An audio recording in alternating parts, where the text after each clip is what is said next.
This is The Wild Around Us. I'm Jeremy, your personal naturalist. I'm coming to you from the Squam Lakes Natural Science Center, where we advance understanding of ecology by exploring nature.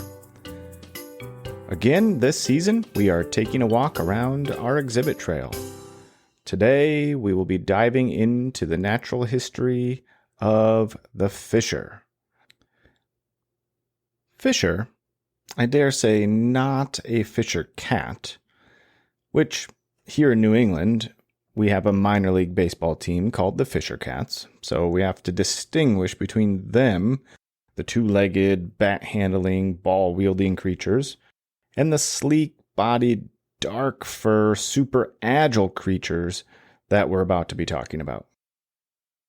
Despite their name, fishers don't actually hunt fish, but they are skilled predators of small to medium-sized mammals, birds, and sometimes even reptiles, and we'll get into some other things later.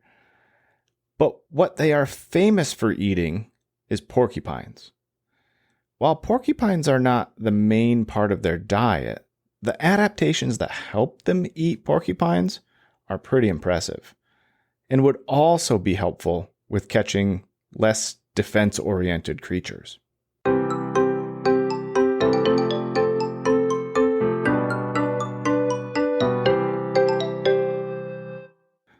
All right, where do we start? Let's start with porcupines. Porcupines have quills, about 30,000 of them, covering a lot of their body from their forehead to the tip of their tail. Each quill has little barbs on the end that help them stick into anything that might come in contact with those quills.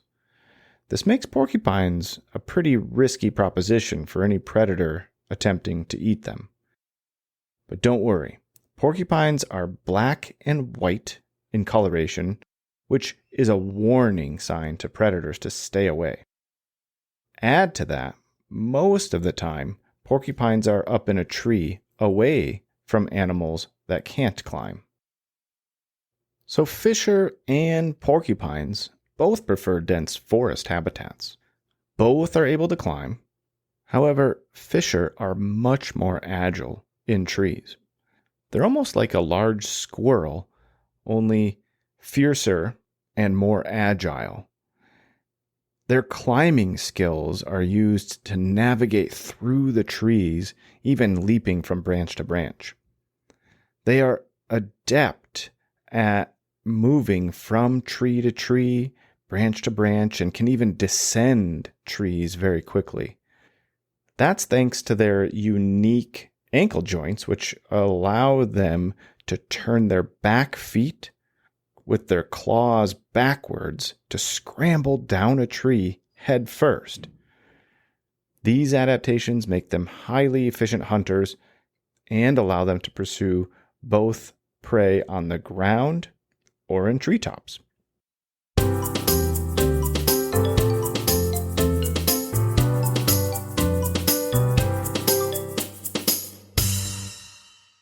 So we know both fisher and porcupines live in the same type of communities, can both climb trees, but one has some really good adaptations for being a predator. They have sharp canine teeth used for biting, where a porcupine is going to have sharp teeth for gnawing through the outer bark of a tree. Using the adaptations that we've talked about, fisher are really good at eating things like rabbits, snowshoe hares, squirrels, raccoons, mice, reptiles, amphibians, even insects, and yes, as we've spoiled already, porcupines. Now, porcupines prefer to keep their back to any approaching predator, but the speed and agility of a fisher allow them to get in front of that porcupine and scratch and bite at their face where porcupines do not have quills. They will wear that porcupine down and flip it onto its back and eat it from its belly. Even if the porcupine is in a tree, that fierce fisher can force that porcupine with its nimble ability to climb and maneuver up high in that tree. So fisher are one of the few animals that can successfully eat a porcupine.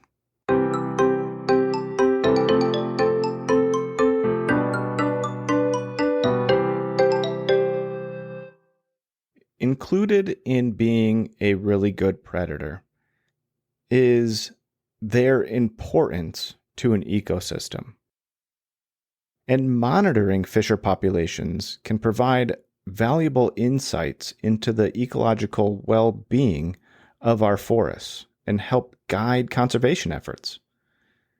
They've even been reintroduced to many places in the East in order to help control prey populations.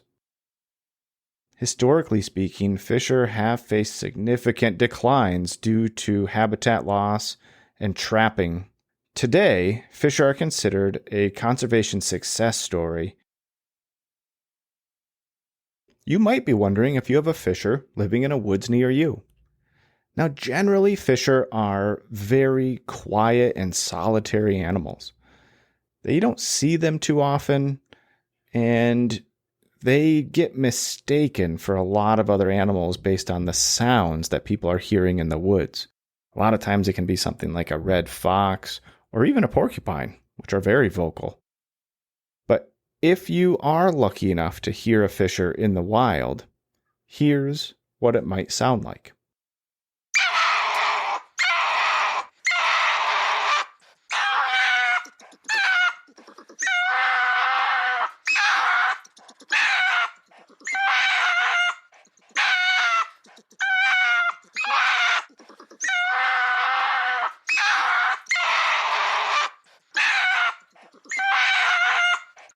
So remember that sound, and I want you to go and research what a red fox and a gray fox sound like so you can compare it to some of the sounds you might be hearing in your own backyard.